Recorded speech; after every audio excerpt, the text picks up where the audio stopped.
What's going on, everyone? Manny here. Welcome back to the channel. Found some amazingly ripe organic bananas today at the market. Tell you, tastes amazing. Already made a smoothie with dates and flax seeds for breakfast. Anyway, I thought it's time to throw out some beginner advice again, because I figured it's been a while, honestly, and also I'm getting a lot of these questions recently. Interestingly, man, 5 months into bouldering, 6 weeks into bouldering, I'm progressing really quickly. When can I start with my first hangboarding, with my first campus boarding sessions? And here are my honest thoughts. So when you're a beginner, you are in a lucky position that regardless of what you do, you will probably progress quite quickly. That's basic principle in any sport. At the beginner level, you have to only invest a little bit of effort to get a lot of progress. And the more advanced you get, the more pro level you get, the more effort you have to put in to yield only a little bit of even more progress, you know? So the point I want to make here, if you ask a person who's 2 years into climbing and say, man, what did you do to progress so quickly? And this is going to tell you, I started quite early with hangboarding and campus boarding, and that gave me a real boost. That doesn't really tell you a lot, because honestly, that person was probably still a beginner back then, and whatever he would have done, he would probably have progressed quite quickly, relatively quickly.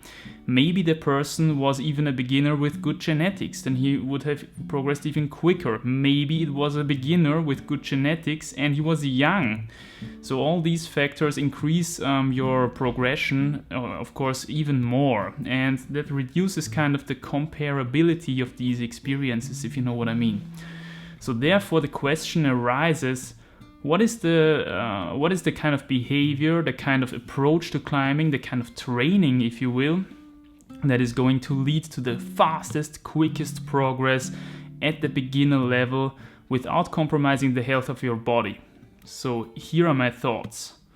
Here's my opinion, actually. In my opinion, you should do a lot of as much diverse climbing meters as possible. Diverse climbing meters. So what do I mean with that? You should get a lot of different styles in. You should get a lot of different areas in. You know, indoor climbing, indoor bouldering, outdoor bouldering, indoor sport climbing, outdoor sport climbing. Lots of different cracks, different rocks, you know, long routes, short routes, even alpine stuff if you've got the partner for it. Go to the competitions, do the amateur competitions, maybe even go to the pro competitions, who cares?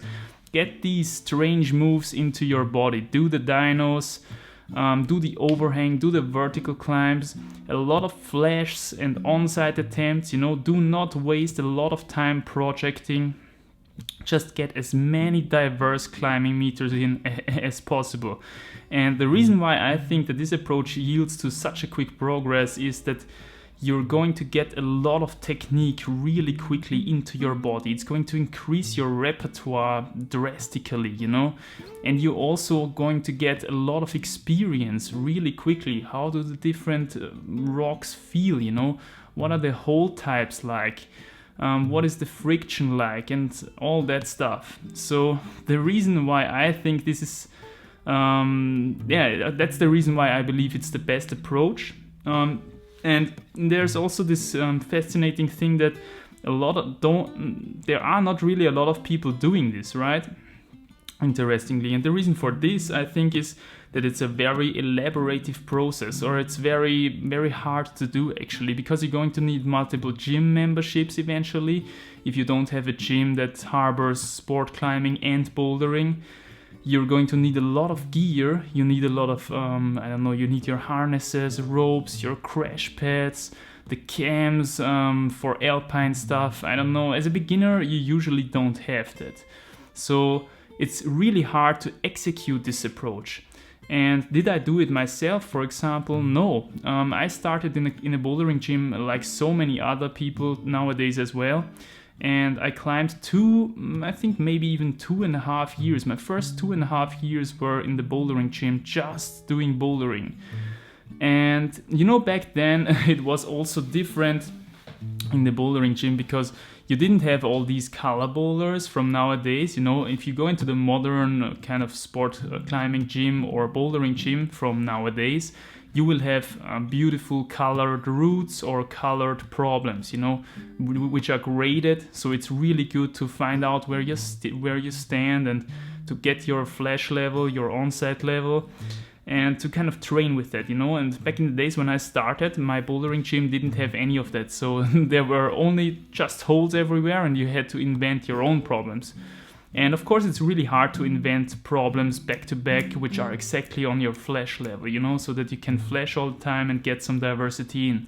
So this is different today. We've got these modern boulder gyms with lots of different problems, very well placed holes, by professional route setters. And you can get a lot of diversity in a relatively short amount of time. So in my opinion, you should use that. Do a lot of flash attempts. Find out where your flash level is and just cruise through the gym, Do a lot of flash attempts and don't even bother to start projecting for longer than maybe 20 minutes or so. Maybe give it 3 more goes and that's it. Move on to the next project and move on to the next problem, should I say. And this way you get a lot of different moves into your body, It's going to increase your repertoire, it's going to increase your feeling for the sport, and it's also going to shape your body in a more holistic way, for this sport. So this is also going to cause your tendons and joints and stuff kind of adapt constantly and more reliably to this new sport. If you stay consistent over 1 or 2 years with this approach, you're gonna get so many different holes into your hands that all of your fingers, they can grow quite consistently and reliably. And once you start with the actual more sophisticated training like hangboarding and campus boarding, there's a lot less chance that you're actually gonna injure yourself because you have already this solid foundation, of a lot of climbing meters. Your hands are already adapted, your fingers are already adapted. So that's my opinion on that. And as well, if you are trying out a lot of stuff in your beginner years, you will relatively quickly find your favorite discipline and will relatively quickly find out what you actually want to train for in the future. So to take me as an example again, I was in the bouldering gym for the first 2.5 years, and I didn't actually know what I was doing there. I mean, it was fun. It was fun to train. It was fun to invent new projects and make the holes smaller and smaller. I still can remember that very well. And I also full crimped back then, of course, because I just wanted to get up and send everything.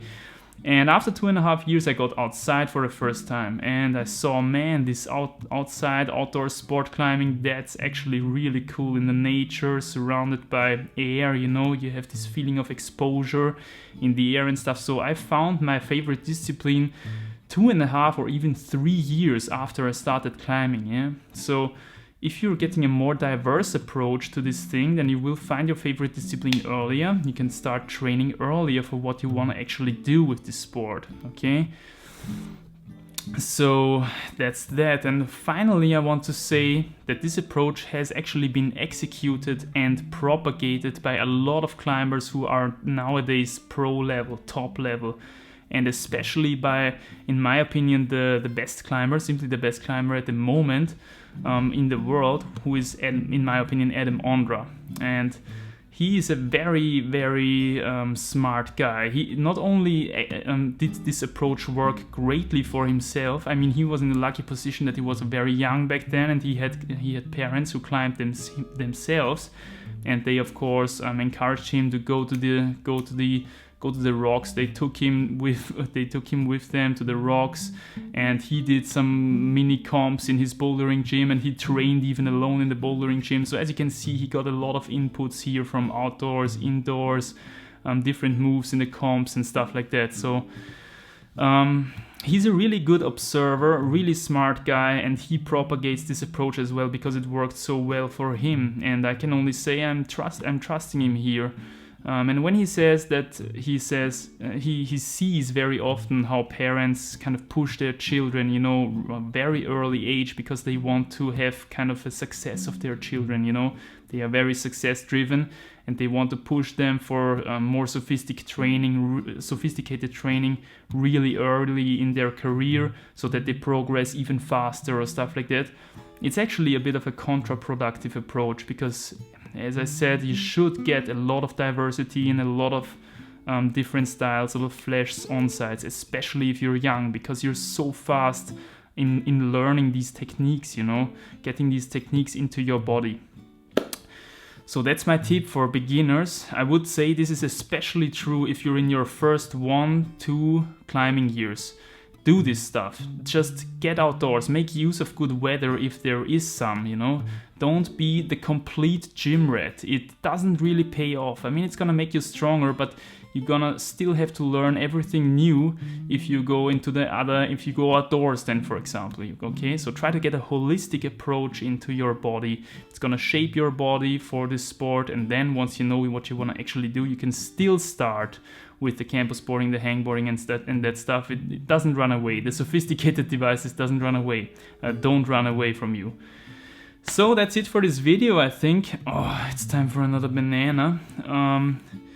If you got something from it, please drop some likes and comments as always. It helps a lot, and it would be really interesting for me actually to know what was your approach when you were a beginner, or are you a beginner right now? So what are you doing? Are you hangboarding already? What do you do? Tell me in the comments down below, and I would say keep up the training, and I'll see you very soon in the next episode.